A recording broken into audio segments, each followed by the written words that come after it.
بنام خدائے رحمان و رحیم۔ یاسین، قسم ہے قرآن کی کہ آپ یقیناً رسولوں میں سے ہیں، راہ راست پر ہیں۔ یہ قرآن غالب آنے والے مہربان کا نازل کردہ ہے، تاکہ آپ ایک ایسی قوم کو تنبیہ کریں جس کے باپ دادا کو تنبیہ نہیں کی گئی تھی، لہٰذا وہ غفلت میں پڑے ہوئے ہیں۔ بتحقیق ان میں سے اکثر پر اللہ کا فیصلہ حتمی ہو چکا ہے، بس اب وہ ایمان نہیں لائیں گے۔ ہم نے ان کی گردنوں میں طوق ڈال رکھے ہیں اور وہ ٹھوڑیوں تک پھنسے ہوئے ہیں، اسی لیے ان کے سر اوپر کی طرف الٹے ہوئے ہیں، اور ہم نے ان کے آگے دیوار کھڑی کی ہے اور ان کے پیچھے بھی دیوار کھڑی کی ہے، اور ہم نے انہیں ڈھانک دیا ہے، لہٰذا وہ کچھ نہیں دیکھ پاتے۔ اور ان کے لیے یکساں ہے کہ آپ انہیں تنبیہ کریں یا نہ کریں، وہ ہر حالت میں ایمان نہیں لائیں گے۔ آپ تو صرف اسے تنبیہ کر سکتے ہیں جو اس ذکر کے اتباع کریں اور بن دیکھے رحمان کا خوف رکھیں، ایسے شخص کو مغفرت اور اجر کریم کی بشارت دے دیں۔ ہم ہی مردوں کو زندہ کرتے ہیں، اور جو کچھ وہ آگے بھیج چکے ہیں اور جو آثار پیچھے چھوڑ جاتے ہیں سب کو ہم لکھتے ہیں، اور ہر چیز کو ہم نے ایک امام مبین میں جمع کر دیا ہے۔ اور ان کے لیے بستی والوں کو مثال کے طور پر پیش کرو جب ان کے پاس پیغمبر آئے۔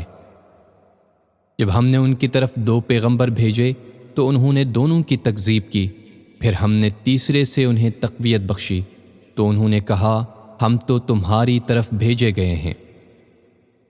بستی والوں نے کہا تم تو صرف ہم جیسے بشر ہو اور خدائے رحمان نے کوئی چیز نازل نہیں کی ہے، تم تو محض جھوٹ بولتے ہو۔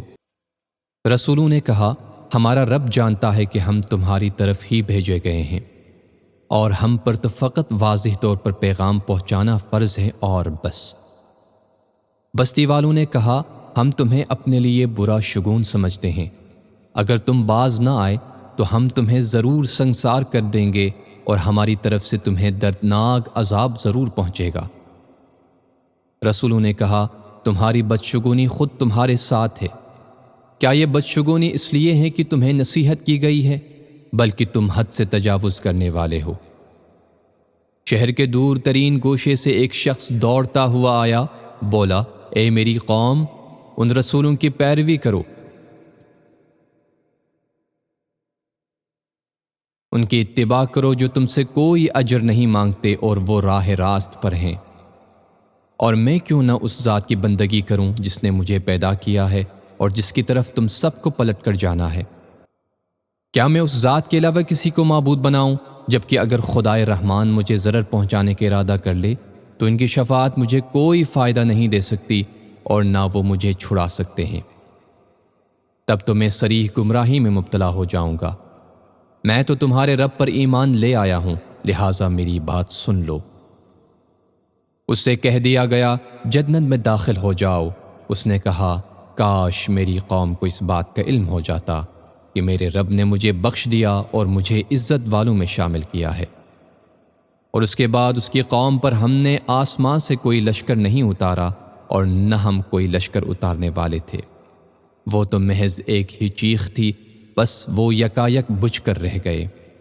ہائے افسوس ان بندوں پر جن کے پاس جو بھی رسول آیا اس کے ساتھ انہوں نے تمسخر کیا۔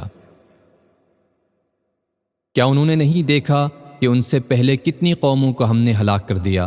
اب وہ ان کی طرف لوٹ کر نہیں آئیں گے، اور ان سب کو ہمارے روبرو حاضر کیا جائے گا۔ اور مردہ زمین ان کے لیے ایک نشانی ہے جسے ہم نے زندہ کیا، اور اس سے غلہ نکالا جس سے یہ کھاتے ہیں۔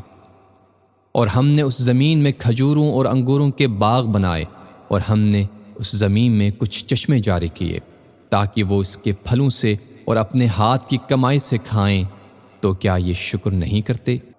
پاک ہے وہ ذات جس نے تمام جوڑے بنائے ان چیزوں سے جنہیں زمین اگاتی ہے، اور خود ان سے اور ان چیزوں سے جنہیں یہ جانتے ہی نہیں۔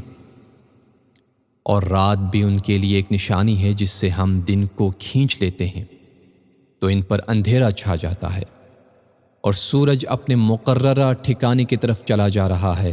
یہ بڑے غالب آنے والے دانا کی تقدیر ہے۔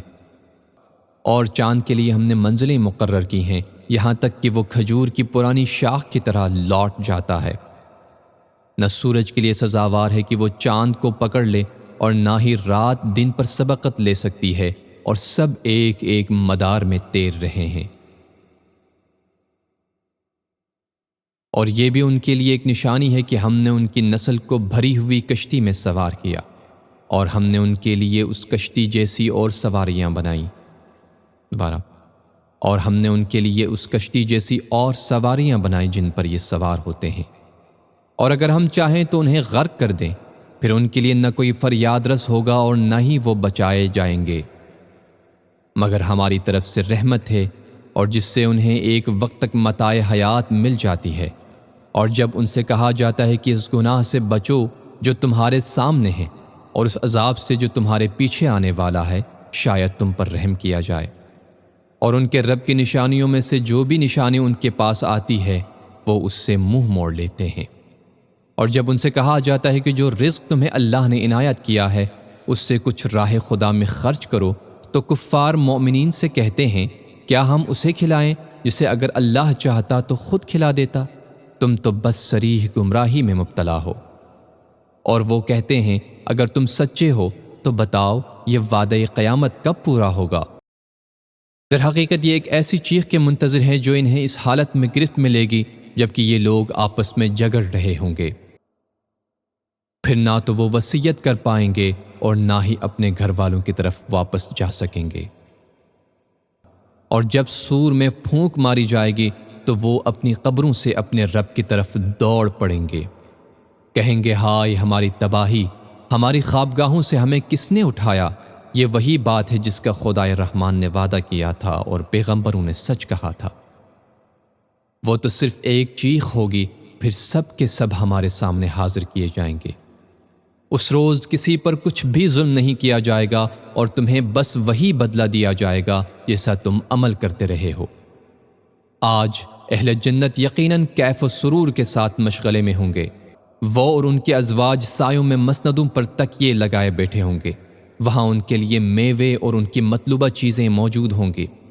مہربان رب کی طرف سے سلام کہا جائے گا، اے مجرموں آج تم الگ ہو جاؤ۔ اے اولاد آدم، کیا ہم نے تم سے عہد نہیں لیا تھا کہ تم شیطان کی پرستش نہ کرنا؟ بے شک وہ تمہارا کھلا دشمن ہے۔ اور یہ کہ میری بندگی کرنا یہی سیدھا راستہ ہے، اور بتحقیق اس نے تم میں سے بہت سی مخلوق کو گمراہ کر دیا ہے، تو کیا تم عقل نہیں رکھتے؟ یہ وہی جہنم ہے جس کا تم سے وعدہ کیا گیا تھا، آج اس جہنم میں جھلس جاؤ اس کفر کے بدلے میں جو تم کیا کرتے تھے۔ آج ہم ان کے منہ پر مہر لگا دیتے ہیں اور ان کے ہاتھ ہم سے بولیں گے اور ان کے پاؤں گواہی دیں گے اس کے بارے میں جو کچھ وہ کرتے رہے ہیں۔ اور اگر ہم چاہیں تو ان کی آنکھوں کو مٹا دیں، پھر یہ راستے کی طرف لپک بھی جائیں تو کہاں سے راستہ دیکھ سکیں گے؟ اور اگر ہم چاہیں تو انہیں انہی کی جگہ پر اس طرح مسخ کر دیں کہ نہ آگے جانے کی استطاعت ہوگی اور نہ پیچھے پلٹ سکیں گے۔ اور جسے ہم لمبی زندگی دیتے ہیں اسے خلقت میں اوندھا کر دیتے ہیں، کیا وہ عقل سے کام نہیں لیتے؟ اور ہم نے اس رسول کو شعر نہیں سکھایا اور نہ ہی یہ اس کے لیے شایان شان ہے، یہ تو بس ایک نصیحت کی کتاب اور روشن قرآن ہے، تاکہ جو زندہ ہیں انہیں تنبیہ کریں اور کافروں کے خلاف حتمی فیصلہ ہو جائے۔ کیا یہ لوگ نہیں دیکھتے کہ ہم نے اپنے دست قدرت سے بنائی ہوئی چیزوں میں سے ان کے لیے مویشی پیدا کیے، چنانچہ اب یہ ان کے مالک ہیں؟ اور ہم نے انہیں ان کے لیے مسخر کر دیا، چنانچہ کچھ پر یہ سوار ہوتے ہیں اور کچھ کو کھاتے ہیں، اور ان میں سے ان کے لیے دیگر فوائد اور مشروبات ہیں، تو کیا یہ شکر ادا نہیں کرتے؟ اور انہوں نے اللہ کے سوا اوروں کو معبود بنا لیا ہے کہ شاید انہیں مدد مل سکے، حالانکہ وہ نہ صرف ان کی مدد نہیں کر سکتے اور وہ الٹے ان معبودوں کے تحفظ کے لیے آمادہ لشکر ہے۔